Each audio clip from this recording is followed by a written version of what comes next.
ဒီပန်းချက်ဒီပညာဒါနအပိုင်း85မှာပန်းဒီဇိုင်းအသစ်ကလေးထိုးပြပေးလိုက်ပါတယ်နော်အခုအခွေလေးကို4လက်မှ3လက်မှကြိုက်နှစ်သက်ရာလေးခွေလိုက်ပါနော်ကြီးကျင်လို့ရှိရင်အဖက်5ဘက်လောက်ရကြရင်4လက်မှလောက်ခွေပြီးတော့3ဘက်လောက်ရကြရင်တော့3လက်မှတို့4လက်မှတို့ကိုယ့်အကူလျှော့ပြီးခွေလို့ရပါတယ်နော်အခုဒါအခွေတဲ့နေရာလေးကိုနည်းနည်းလေးမြန်ပေးထားပါတယ်နော်ခါတိုင်းလို့ပဲအခွေလေးကိုအဝိုင်းလေးချုပ်ပြီးသွားလို့ရှိရင်ဒီနေရာမှာကျမပန်းကျက်သီးနဲ့တက်ပြမှာမဟုတ်ဘူးကျက်သီးကွင်းနဲ့တက်ပြမှာမဟုတ်ဒါကျက်သီးကွင်းလေးအရင်စားထုတ်မယ်နော်ကျက်သီးကွင်းကိုနမူနာတက်ပြတာမဟုတ်လို့တက်လက်မကွဲထုတ်လိုက်ပါတယ်ဒါတက်လက်မကွဲလေးနော်ဒါတက်လက်မကွဲထုတ်ပြီးတော့ဒါချုပ်ပြလိုက်တယ်တကယ်လို့လိုအပ်ရင်2လက်မှထုတ်ပြီးတော့မှလည်းပွန့်ဖက်ကြည့်ရင်ကြီးတယ်လို့မျိုးလေးထုတ်လို့ရပါတယ်တက်လက်မကွဲထုတ်ပြီးတော့ပွန့်ဖက်ကကြီးသွားပြီဆိုလို့ရှိရင်မလှတော့ဖြစ်တဲ့ကြောင့်မလို့ဒါနမူနာပြတာမလို့တစ်ခွဲထုတ်ပေးလိုက်တယ်အခု3လက်မကွဲနောက်ကခောက်ချိုးထပ်ခောက်လိုက်တယ်နော်ပြီးရင်သူ့ဘေးမှာကြတော့နှစ်စိတ်အခောက်ဆိုတော့4စိတ်ခောက်ချိုးလေးကျွန်မထိုးလိုက်တယ်အဲ့ဒါကို4စိတ်ခောက်ချိုး2ခောက်ချိုး2ခောက်ချိုးတစ်ခါ2ခောက်ချိုးတစ်ခါထိုးလိုက်ပါတယ်နော်အဲ့လိုထိုးပြီးတော့အလဲကောင်လေးကိုတေချာလေးကပ်ပြီးတော့ဆွဲချုပ်လိုက်ပါတယ်အဲ့ဒါပြီးလို့ရှိရင်နောက်တစ်ခါကျတော့3ခွဲအရှည်ပြန်ပြီးတော့ချုပ်ပါမယ်နော်အဲ့တော့3ခွဲအရှည်တစ်ခေါက်4စိတ်ခောက်ချိုးလေး2ခေါက်အဲ့3ခေါက်ကိုတစ်ဖက်ပွန့်ဖက်တစ်ဖက်ချုပ်မှာပါနော်အခုဒါလေးကျွန်မချုပ်ပြီးသွားလို့ရှိရင်ဆက်ပြမယ်နော်ဒီနေရာမှာခွေရသလောက်လေးချုပ်လိုက်ပါမယ်နော်ဒါဆိုရင်ဒီမှာ4ခုချုပ်ပြီးသွားရင်နော်4ခုဒါဆိုရင်4ခုမှာအရှည်4ခုအတူလေးတွေက2ခုစီချထားပါတယ်နော်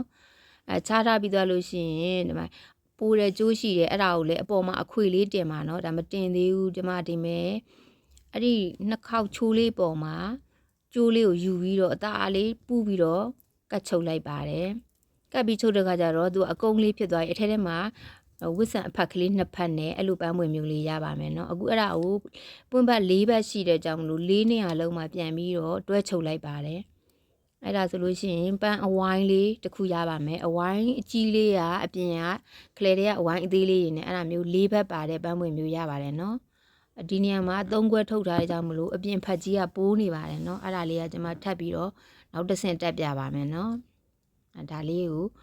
ကတော့ပန်းကျက်သီးအင်ကြီးပေါ်မှာထိုးမလို့ဘာဒီဇိုင်းထိုးမှမသိပဲနဲ့စဉ်းစားရင်းနဲ့ထိုးတာအဲ့ဒါလေးကိုဗီဒီယိုလေးရိုက်ပြလိုက်ပါတယ်နော်အဲ့ဒါလေးဆိုရင်အပြင်မှာဂွင်းအကျယ်လေးရသွားပြီနော်အပြင်မှာဂွင်းကျယ်လေးရပြီထဲမှာဂွင်းအချင်းလေးဖြစ်နေတယ်အဲ့ဒါလေးကိုကျယ်တဲ့ဂွင်းလေးကိုကျွန်မဒီပေါ်ကနေပူးပြီးတော့ပွန့်ဖက်ကလေးကိုရောပြီးတော့ပူးချုပ်လိုက်တယ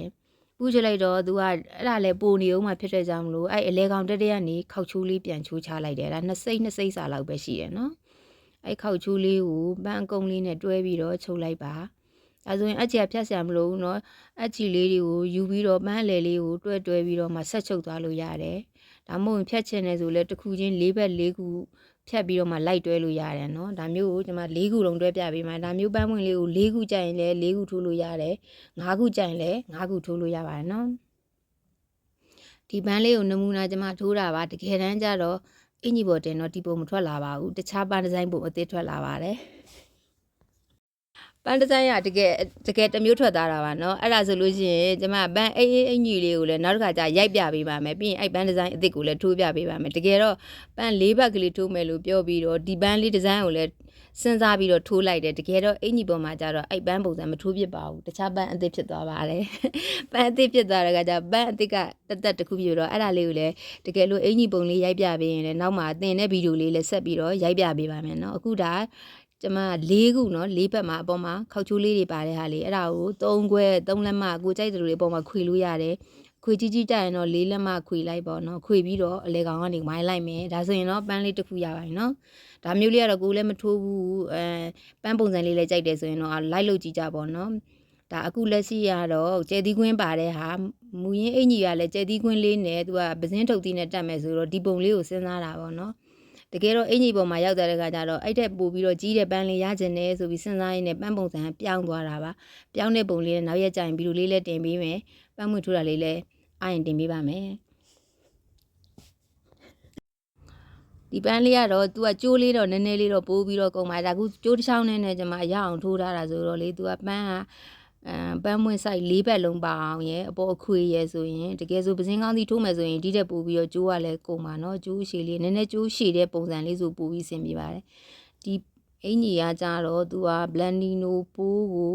ကော်ပိတ်မပါတဲ့အင်ကြီးမှလည်းကော်ပိတ်မပါဘူးဆိုတော့ဒီကျိုးမှလည်းသူကကော်ပိတ်မပါဘူးပေါ့နော်အဲ့ဒါကြတော့သူကပျော့ပျော့လေးနဲ့ပိုးသားလေးဆိုတော့ကျိုးလဲပိုးကုန်ပါတယ်ပန်းပုံစံလေးကတော့ဒီလိုလေးဖြစ်သွားပါတယ်ဒီလိုပုံစံလေးပါဘာပန်းလေးလို့ကိုပြောရခဲ့ပါတယ်အပေါ်မှာလည်းယုံတွေရထောင်လေးတွေလိုဖြစ်နေပါတယ်နော်အဲ့ပန်းလေးကိုလည်းကဲလိုက်လုပ်ကြည့်ကြပါနော်နောက်မှလည်းအဲ့ပန်းပုံစံလေးထိုးပြလိုက်ပါဒါမဲ့ဒီပန်းလေးကိုကြည့်တာပါနောက်မတူတဲ့ပန်းလေးလည်းဆက်ပြီးထိုးပြပါမယ်နော်